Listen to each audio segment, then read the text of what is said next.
Listen, it is a brave new world.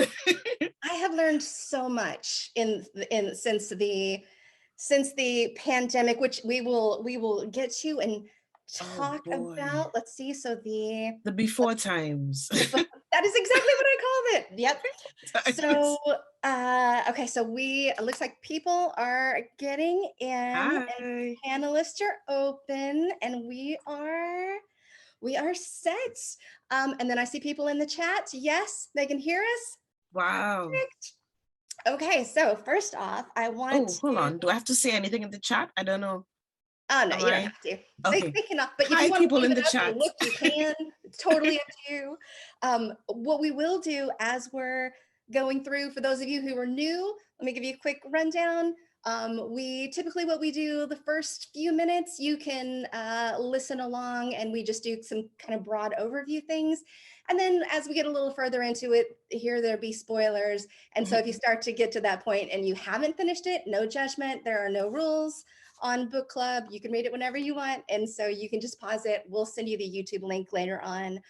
You can always watch it at your own time. If you have questions, down at the bottom, there's a little thing that says Q&A. So if you have any questions, just put them in there.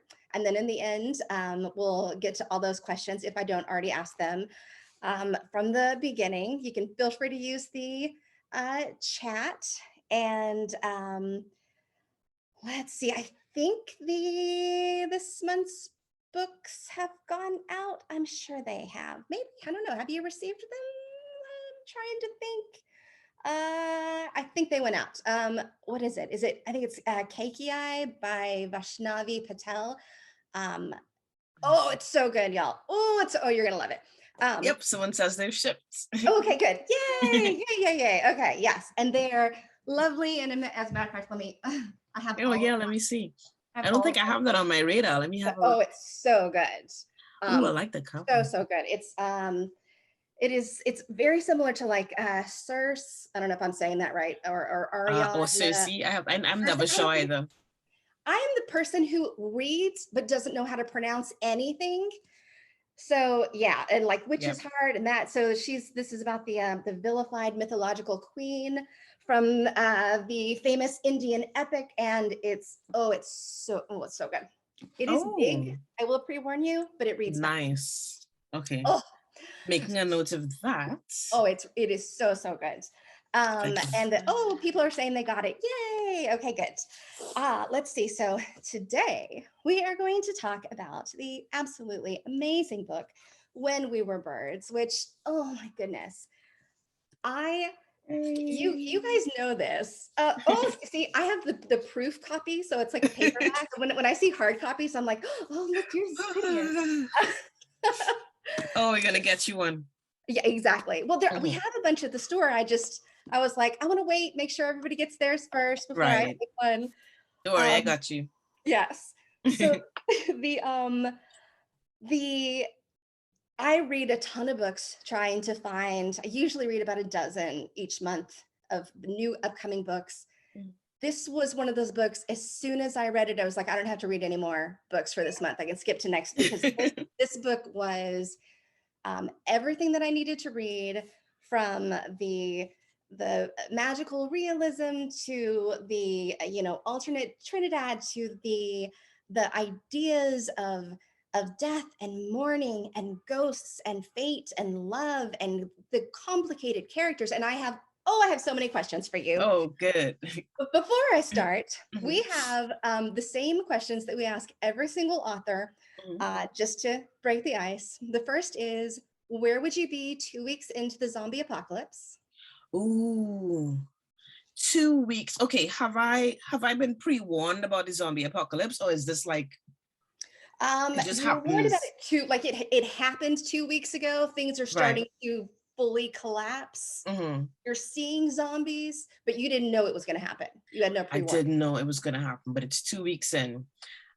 So there are two versions of myself. The version of myself that I hope I'd be the ones who I would have attached myself to whoever has like weapons that and be like, you know, who are the people with the guns? May I have one, please? Right? But chances are, the real part of me would be the person who has fled to the forest. I'm gone. Who?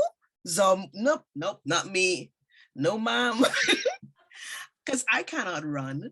I've been a smoker for years and I still have no lung capacity.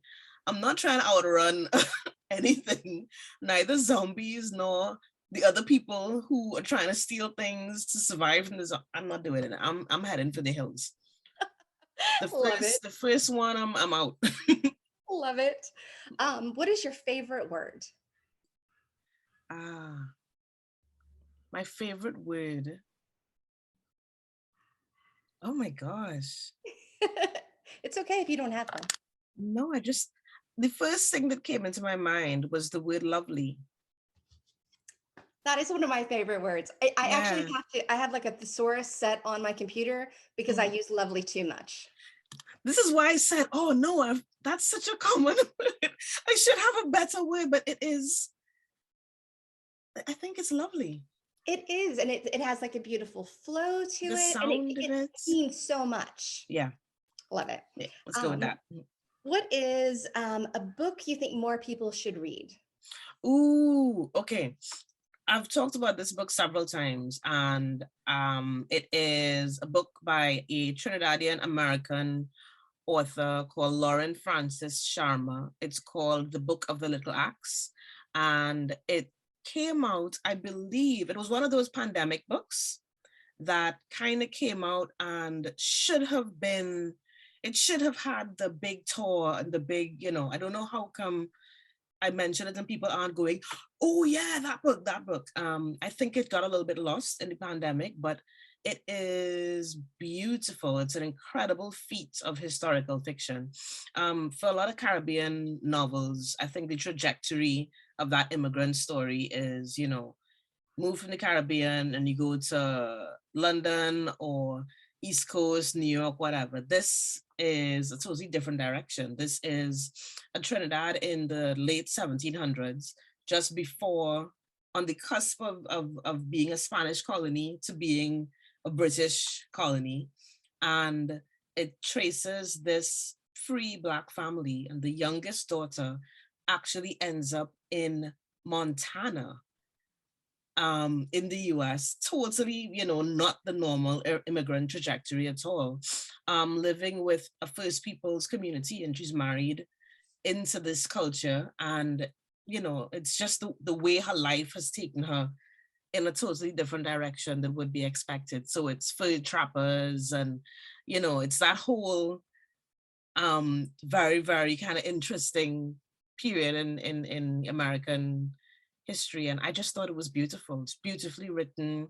Characters are amazing. And I think more people should read it. Oh, love it. Putting it on my list. The Book of Little Axe. The Book of the Little Axe, yeah. Let's see. Oh, someone says greetings from Montana. Hey.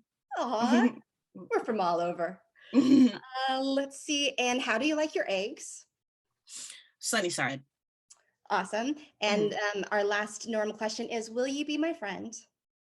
Yeah. Okay, good. You like the word lovely. Right? Come on. And we're both not going to survive the zombie apocalypse. Nope. I'm either running or just lying there like, okay, surrender. Okay, so let's talk about this book. So first of all, this is your first book. Is that right? Okay, so, and this was a pandemic book too, right? It was. Tell us that story. So I started in 2017. I wrote a short story, and Darwin was the main character in the short story, but he was much older. He was older, jaded. It was Darwin who hadn't met Yejide, Darwin who hadn't turned, a corner. It was an older, jaded man who had gone so far from the person he thought he was that he barely recognized himself. And it was there, and I kind of put it down. And then I came to the UK in 2018, and short story, picked it up. And I didn't think it was a novel until I was told in workshop, yeah, whatever you thought you were going to work on during this year, that's not what you're going to work on.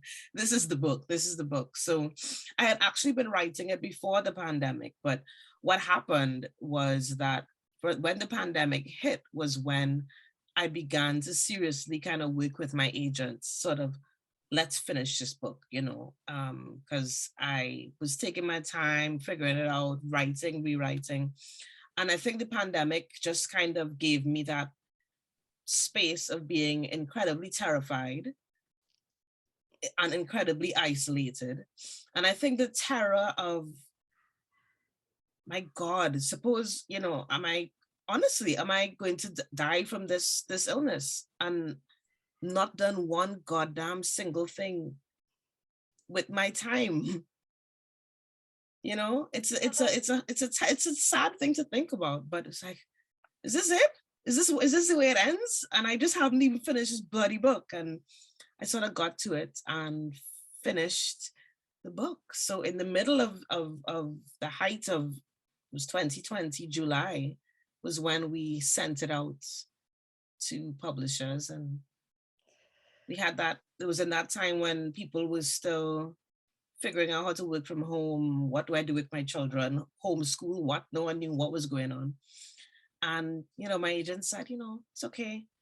It'll take a little time for things to come back. And then the floodgates, I think it just resonated with the fact that we were all thinking about our mortality, and we were all thinking about those terrifying first images that were coming in from Italy on my end, of coffins and coffins. And I think it really probably just touched something. Well, I mean, it definitely did for me. And I think one of the reasons why why this book resonated so much with me was because, at the time, I think, uh, like so many other people, we were dealing with a lot of death, and not just fear, but like actual. My grandmother died at the beginning of the epidemic, and she died of Oh COVID gosh, back when they didn't really they know, didn't know. Oh, when bless they her. were like, yeah. And so we had to rework our ideas of mourning, and because we couldn't clean the body, and we couldn't be near her, and we weren't allowed to travel we couldn't have a funeral, and we couldn't. And so every idea that we had ever had of, of course you have to be, next to her when, she dies. No, or you're not allowed to. And of course you have to mourn in this way, and you have to make her up, Yes. and wash her hair, and it's like, oh, every tradition has gone away. And I found this book very comforting, because it was not only about tradition, but also about the way that tradition can change and mourning can Yes. change. And I thought it was so absolutely lovely. um were there, and I'm going to go ahead and do, because I think right now I probably need to do a spoiler alert, because I don't think I can really talk about this without really getting into it. Yeah. So the actual like mythology behind it, does that come from, I was like, maybe that's the Egyptian god of the dead, or it's the ibis head god, or it's the, and but none of it fit perfectly, and so I was like, maybe it's made of whole cloth, or so where did this come from? um a combination of all of these things, to be honest. I grew up reading fairy tales and mythology, and I grew up with all of these influences. Trinidad is a very multicultural and multi-ethnic place also. So there's this stream of everyone's religion, everyone's mythology, everyone's folkways kind of coming together in this soup. And the Kobo is what we call it. The Kobo, or the Corbeau is spelled the French way, is in so many cultures, so many in First Peoples, indigenous cultures in South America, in North America, these stories about vultures, and vultures are seen as their death birds, but they're sacred. They are either harbingers of death, or they're revered as ancestral symbols. And for me, it was that I've always been fascinated by these birds. They are quite ungainly looking. The ones that are in Trinidad, they're not these majestic winged, They do have broad wings. When you see them, a lot of the times they're walking on the ground. They kind of, they have a short little beak and almost like a grayish sort of color. And they don't make sounds. They don't sing. They have no vocal cords. When they're sort of together, sometimes if they're eating, fighting for food, they kind of almost grunt. They're very strange birds, but they're so important for ecosystems because they, consume carrion, and they almost sort of function as cleansers of spaces. And I think that's what I was that's what hit for me. It's the idea that these birds maintain a balance. They are death birds, but they are the ones that create the balance between the death and the living. So I'm sure that if I went back in my, really thought, it's like, it's probably a bit of this story that I read, a bit of this story that I read, a bit of this story that I read. But it's just years of reading mythology and reading landscape for story too. You can't see those birds and not think, what are you all about? And that menacing thing of, if something is dead somewhere, you see them circle, and yep, something's going on. What is it? But they can be quite invisible otherwise. You don't see them. And so, yeah, it's partly a made up story and partly just influences of so many legends and myths and so that I've read over the years. One of the I have a very sort of dark appetite, I guess, for the stuff that I read and kind of focus on. And so I've done a lot of research on, death and mourning practices and stuff like that. And one of my, it's weird to say that there's a favorite, but one of the ones that I was like, that I loved was the, I think they do it in some places in the Middle East, and there's actually several cultures that do it, but it's like a sky funeral where they just flay the body. And the birds come and eat, yeah. And I was like, that is so I love it. Beautiful. It's just taken away. I mean, it's just, there's no burning, it's ecological. And I told my family, I was like, I don't know if you can do that, but if that's available, I'm totally up for that.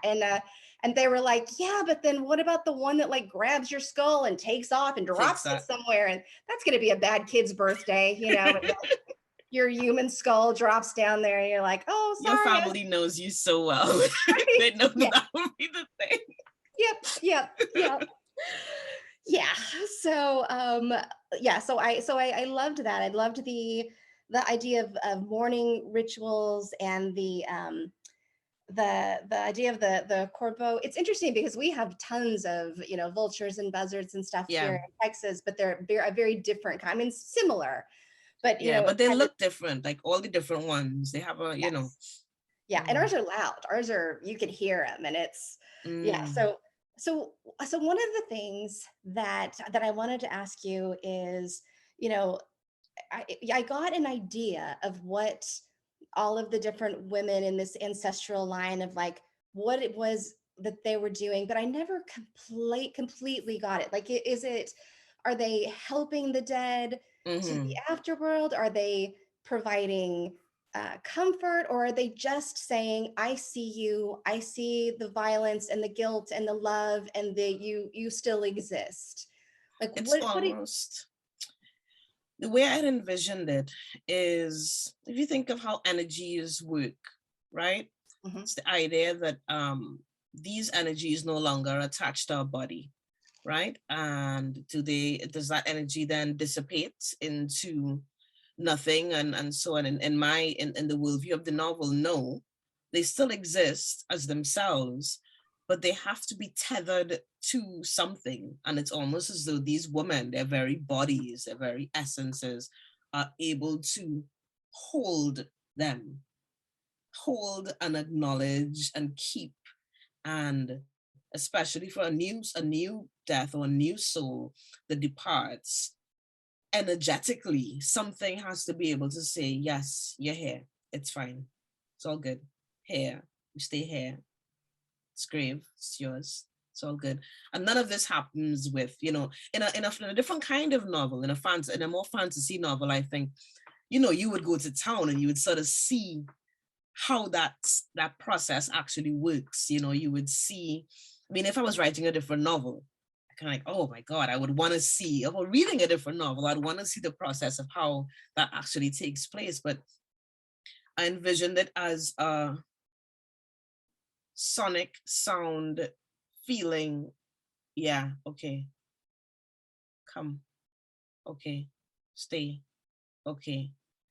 Which is why the women are so needed, it's so necessary for them to have an earthly tether, or otherwise they themselves would almost float away, because half the time they're not existing in body. Half the time they're not existing in a way that you could touch and say, this, I go out and I go to the cemetery and I do this and I do that, Yes. It's something that happens on a totally different plane. So one of the things that I loved about these characters is that they were so complicated, and so like beautiful and flawed and terrible and wonderful. And there were so many, in particular, Darwin's mom and Petronella, Mm-hmm. both of them. Because I'm reading it, you always read as who you are, right? And so I'm Yes. reading it, and as a mother, I'm like, how could you not take care of your child always? How could you? Yes. But you give such great like glimpses into the back of like why they do what they do and how Mm-hmm. they do what they do. Mm-hmm. So you still love them, which I think is such a really difficult thing. The thing that I really, I was like, immediately I shut this book and I was like, I want a book about Petronella and her sister. I want to know all about that. I want a book about Darwin's mom Yep. and the guy, the father. I want a book, every single. Was that intentional? Are there going to be more books? Because I need there to be more books. This is the thing. So this is a 2-book deal, right? The second book is set in Port Angeles, but it's not necessarily about these characters. But people keep, now that, people keep asking me, it's like, gosh, maybe I should have thought of that. And I feel like I may revisit these characters. There is a character in this book, I'm not going to say who, that comes back that is in the second book. That person comes back. I'm not even going to say he, she, whatever, but that character does appear. The thing is, with Trinidad, and I think I think so much as this novel is set, it's in an imagined Trinidad.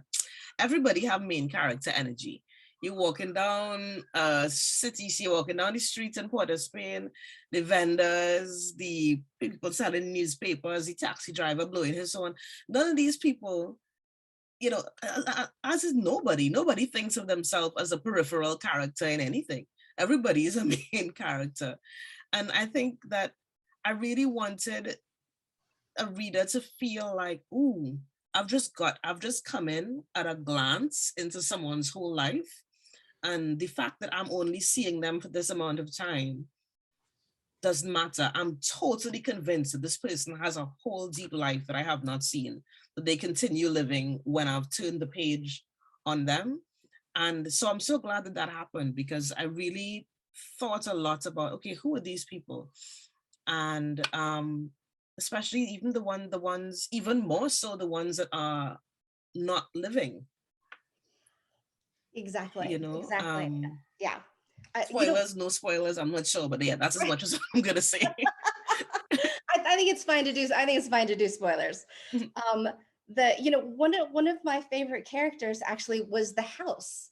this I idea love the of, house. life building on death, and Mhm, how it's like maintained by, not just by the people, who live there and mhm. who love it and who create its history, but also by the magic that comes from, the payback basically of the world, the karma of, Yeah. balancing that. And I know Seema was from like the same ancestral line, Mhm, but I never quite got. I know that they were sisters, but not sisters, and part mhm, of me was like, were they lovers? Were they? I mhm. couldn't. I was, and I love that I couldn't tell. But was I supposed to not be able to tell? Because I was like, oh, I love their complicated relationship. I think I didn't want to. The thing about Mon Marie, I really wanted to create a place where all of the things that you think of as roles, whether gender roles, whether intimacy roles, relationships, don't apply.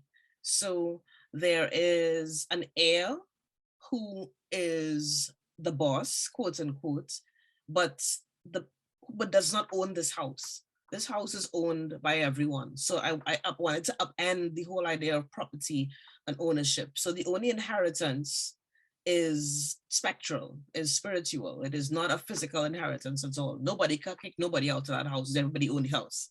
Nobody can kick anybody off that land because everyone owns the land. There is no husband, wife, because the husbands have to support the woman in the work that they do because that work trumps everything. So there is not that sense of, that gender roles happening there in that way either.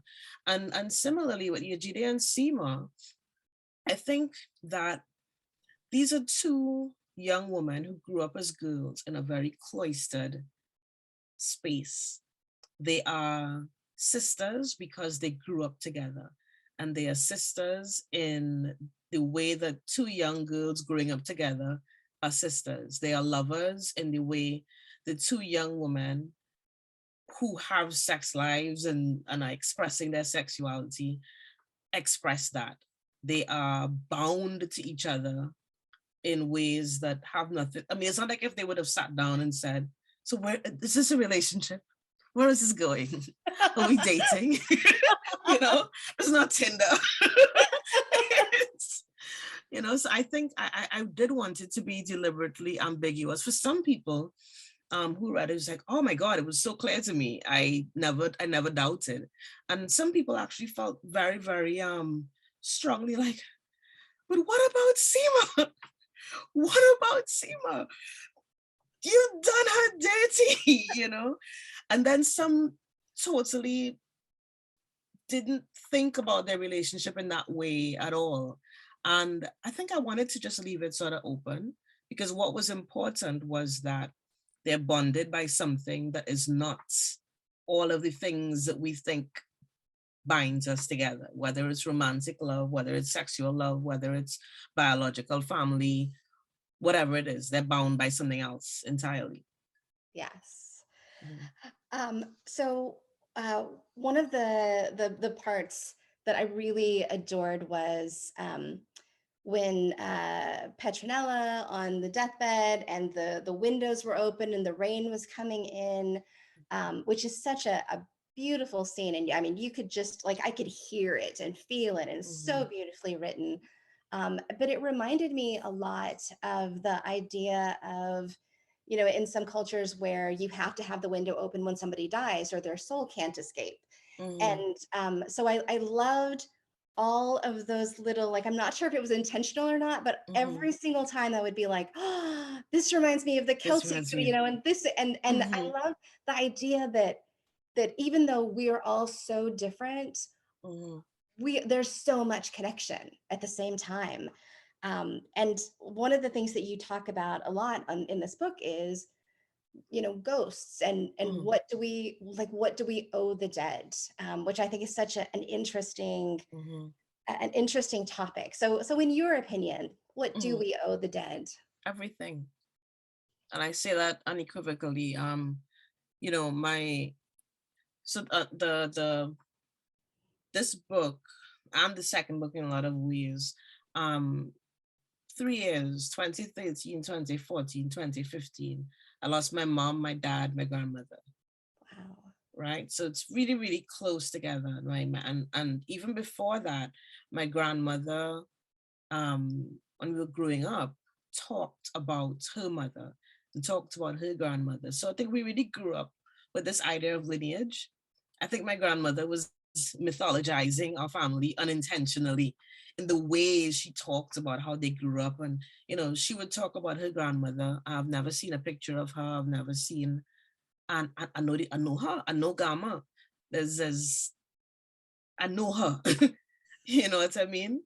And so I stand on the shoulders of these women, and it was really important to me in writing a book that is so much about death, about lineage, about mourning, about grief, to recognize how much love and grief they're the same.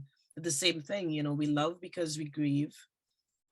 We grieve because we've loved. The dead don't leave because they have loved us.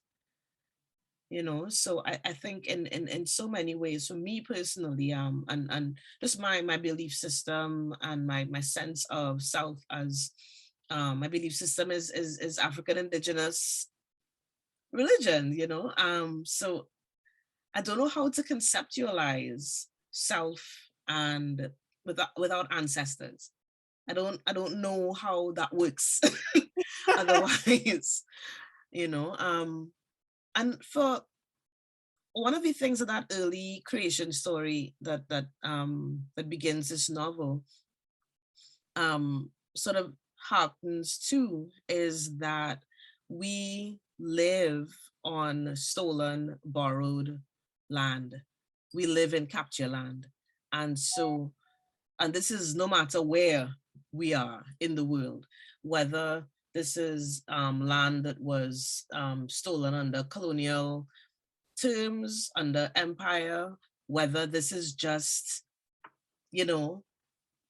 two warring communities, one went to war, come and take your land, and, under whatever circumstances, we constantly owe those, we walk on them. We walk on our ancestors. We walk on layers and layers and layers of dead. You can't live in a big city. I can't live in a place like London and not be constantly aware, that I'm walking on a lot of cemeteries, so what we owe the dead, everything. I love that. I have recently been working with the idea of like who are we from the past, and Mm-hmm. the stories that we tell each other and the stories that we have from our family. And I was recently because I do like a lot of genealogy, and I'm used to finding stuff that makes me go like, oh, that's amazing, and that makes me go, oh, how horrific. Yeah. And I mean, it's if you can go back far enough, you're going to find wonderful things and terrible things. Yep.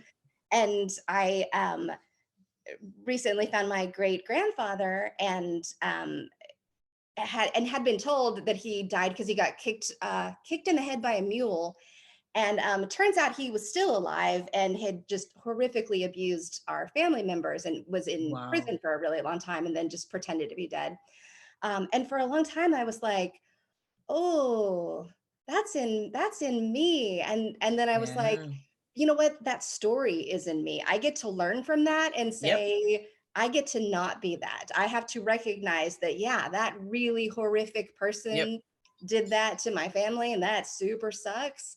But Mm-hmm. look at all the things that I can learn from that. Look at all the way and the like incredibly powerful women, his daughters, who grew and in spite of the terrible things that he did to them and put him in prison. And and I'm just like, okay, I'm from that too. I'm from Yep. those women who said, no, that's I'm not going Exactly. to handle that.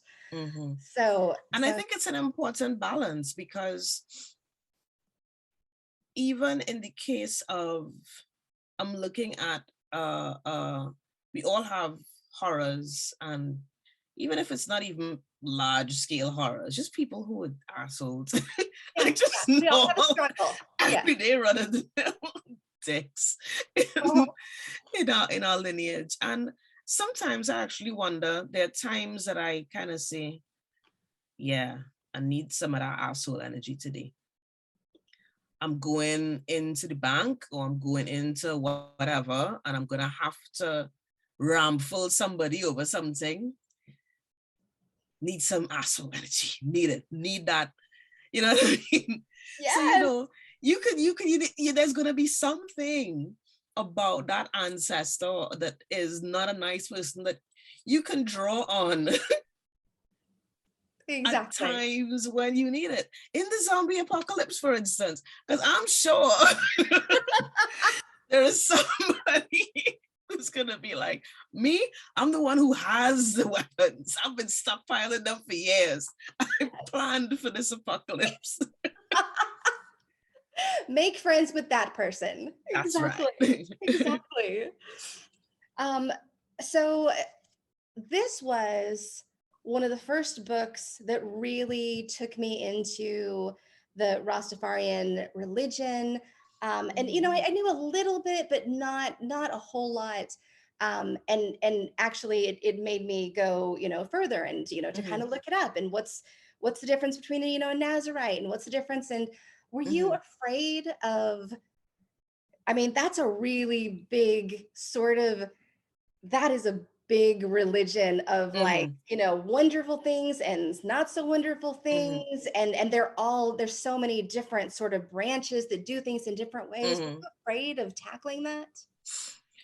I mean, as afraid as I think that I would be about tackling anything. I mean, I think that you approach you approach anything with as much reverence and as much research and as much care as you can. And then you have to trust that the character has done their job.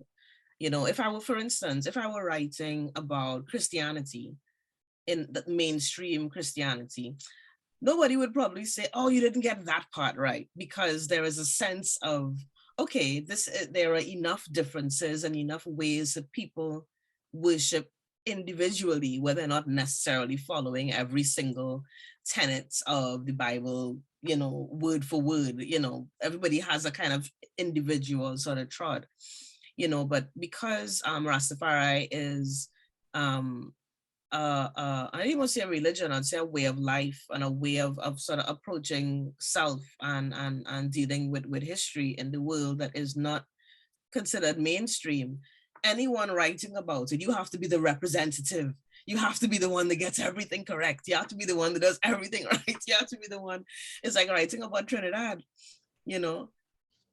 I might be the one Trinidadian writer that someone who's never been to, heard of about Trinidad. And then there's the expectation that, okay, I've read When We Were Birds, but I went to whatever, and that square was not there.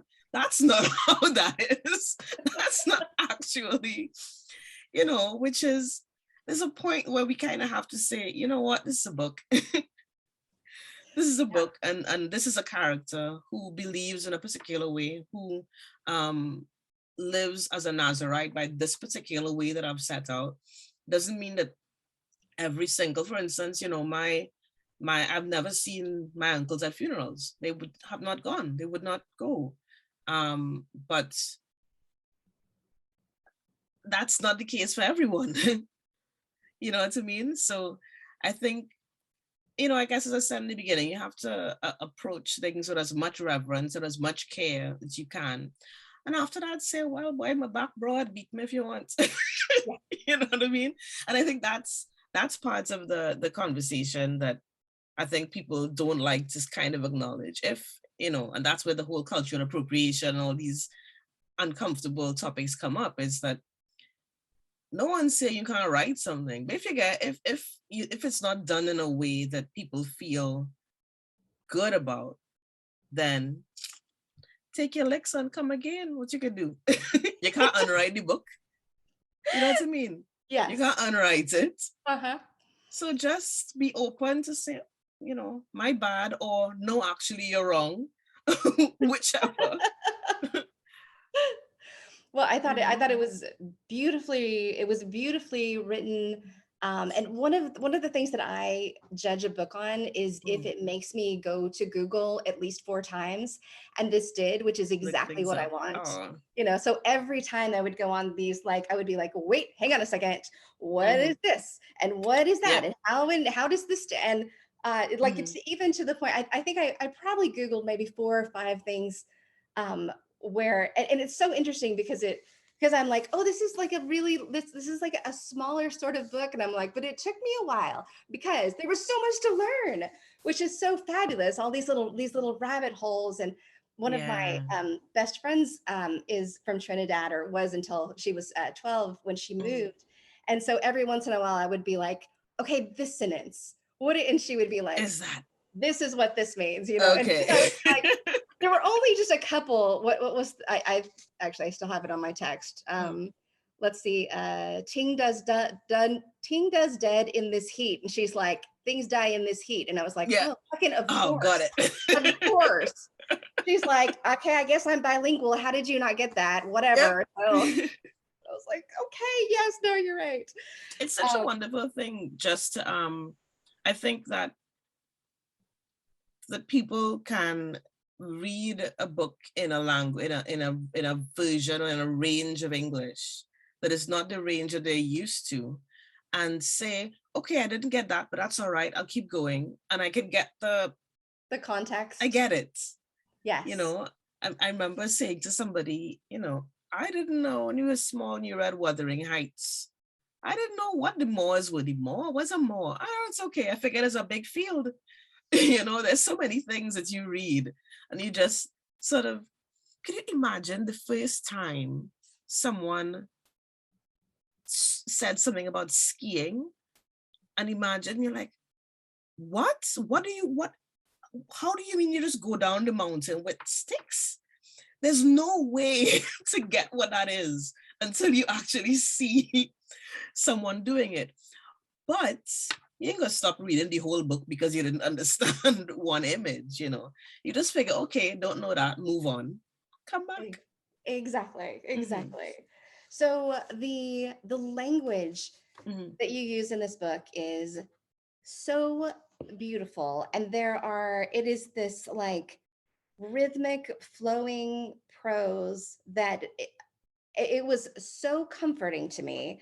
And there were a couple of things that I read that I was like, is this a you thing or is this a Caribbean thing? So one of the things I underline in my book. So this is Nice. constantly, like, every fourth page is like, oh, this. But right from the very beginning, um, when she was talking about, being in her granny's lap, and Mhm. she loved this full cupboard feeling, and I was like, oh my god, this full cupboard feeling. Is that you, or is that like a phrase that? I think it's not necessarily a Caribbean or Trinidadian idiom, but it's just, you just know exactly what that feels like. You know exactly what it feels like. There are things that, because so much of my frames of reference are home, tea, smell of food, that feeling of the end of the month when the shopping has been done and everything you could possibly want is replenished and it's there, and it's the only time that happens, because within a couple of days that full, it's just not there anymore. It's Yep, done. yep. It starts to be depleted, and it's that very just Yeah. comforting feeling. Yes. Well, that is exactly what this book gave me all the way through. One of my very favorite things was, when Darwin was in trouble, and uh, um, Yazidi Mm-hmm. hears the voices calling to her and saying, "You need to come here." Mm-hmm. And it's even like her mom saying, "You need to come here." And Mm-hmm. it was so heartening to me, because I was like, even though her mom was like, "I didn't ask for this. fuck all this. I don't want this. She still was like, you need to come here. I'm Okay. using my power now. Come here. And Mm-hmm. I loved that pull between what our ancestors continue to give to us and what Yeah. our families and our past continues to give to us. I mean, there are things too that I think I've really been interested in playing with the idea that how much agency do we have? There are things that supersede and are more important than what I want or what I like or what I feel like. You know, there's a kind of indulgence about, I don't want to. That, you know, these women don't have the luxury of that. There's a cost, you know, to that. So I'm glad that came through. I love that. And I love that Petronella faces that cost. And even though, like, to me, I'm like, oh, you're so selfish, like, do what you do. But then I'm Mm-hmm. like, good for her that she was just like, you know what, this was thrust upon me. I didn't ask for it. Yep. And I loved that every single character from Maman all the way down, they all Mm-hmm. had their own way of doing things. And I just thought it was beautiful. So we have a couple of questions from the chat. Let's see. Oh. This story is so luscious and timeless. How did you decide to set it in 2018? I couldn't actually tell where it was until the very end. I was writing it around that time. I think I knew that this story was contemporary. I didn't want to write I knew it wasn't historical fiction. I knew it wasn't, even though it has a kind of a timeless sort of feel. But I'm always intensely interested in the ways that we think we are so modern and so now and so cutting edge and so, but yet all of these old ancient basic principles are what underlie our world all the time. You know, these women in Montmarie, the world of people who dig the graves, the place you don't nobody thinks about graveyards until you have to. No one thinks of a cemetery until they have to, and even after, a lot of people still don't want to think about it after that. That they're regardless of the time that we're living in, there are these people whose work is invisible and silent and absolutely necessary. I, Absolutely necessary. Mhm. I love that. And I love the idea of, seeing the invisible people. I actually live really close to a cemetery. I always say, like, they make very quiet neighbors. Yep. But I love cemeteries. And so for me, I'm like, Me that's okay. too. Right? They're just like they're a lovely park, and I there's really, stories really do. written there for you and you can figure out. Love it. Yeah. I had my cousin and I got locked. The cemetery that Fidelis is inspired by, we actually got locked in there Oh one my goodness. evening. It was actually more hilarious than scary. We had gone to see my mom's grave. We, brought some rum and sat down and, chatting with her, chatting with each other. We sang, we drank, we smoked, and the night, it's starting to get a little bit dim, but just not focusing on it. And suddenly we go, oh, what time is it? It's getting a little bit quiet. So it was quite big. So I get in my car, we drive, and realize it's locked. And by this time, we're both a little wasted. We're sitting in the car like, right. What next? We eventually, called and got someone to come, but we were in there for like a good 2 hours, pitch black, Oh, just sitting in the car. oh my gosh. That sounds fantastic and awful. Like it's And the yeah, best of both worlds. we kept saying, at the end of the day, all of our people bury here, so nobody can do us nothing. We all right. Yep, yep.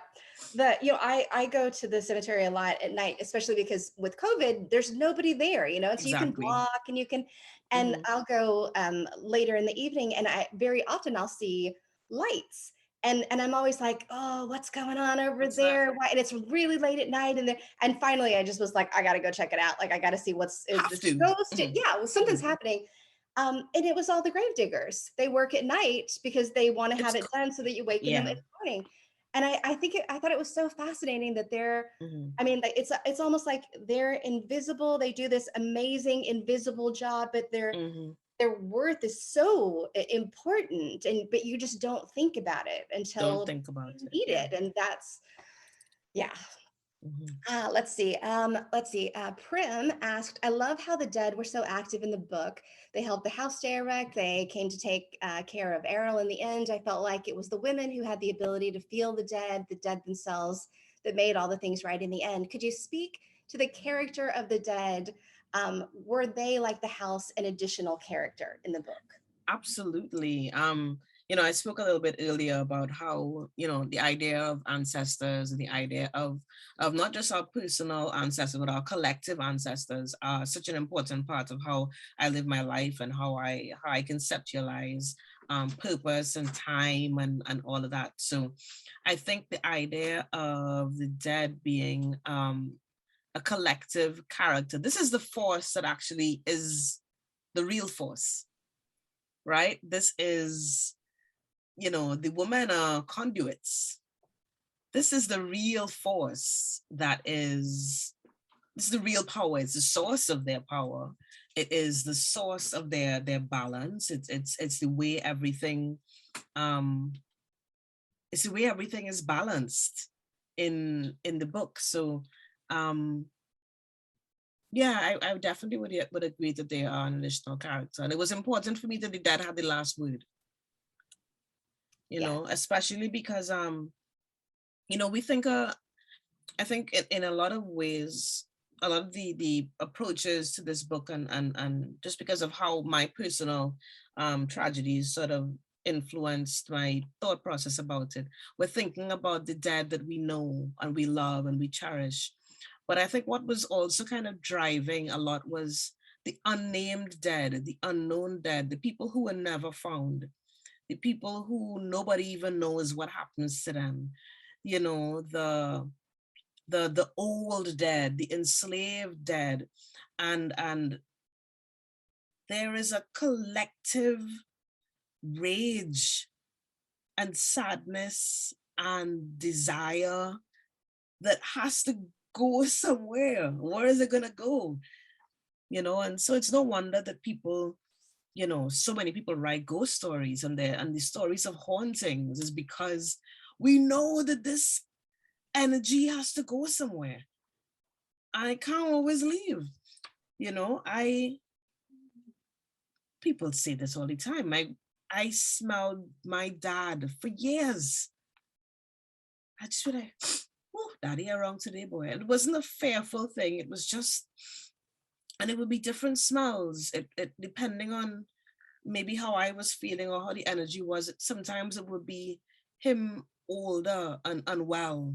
That frail, older person. And sometimes it would be a cologne that I remember him wearing as a young man, his dapper going out, going out cologne, So yeah, everywhere. And that's what I said, it was important that the dad had the last say in this novel. That's a good question. Thank you. Very good. And you definitely give them voice. I think even in your dedication, which I think was so lovely, of to your parents dead but not asleep, which first of Absolutely. all beautiful, but also um, very much tombstoney. I mean, you see that so Yeah. often of the and so goes back to that as well. Of so yeah. Mhm. Oh, let's see. Oh, very good question. I read Mhm. both the print and audio versions of this book, and they were both equally lyrical. The cadence of the prose was so fun to listen to. Did you help to cast the narrators for the audiobook, or did you have anything to do with the production? I'm so glad somebody asked this question. So yes, and that helped to cast, but so at first I said, obviously this has to be read by Trinidadian actors. And everybody said, oh yeah, sure, no problem. We've got a lot of people who do Caribbean accents in England. And I was like, no, I didn't say Caribbean. I said Trinidadian because it's so different. A Jamaican accent is not a Trinidadian accent, it's not a Guyanese accent, it's not a St. Lucian accent, you know what I mean? And I think there were a lot of really, really talented voice actors that could have approximated a Trinidadian accent, and maybe for a reader or a listener who didn't know, it would have done just fine. Maybe they wouldn't have been able to tell the difference.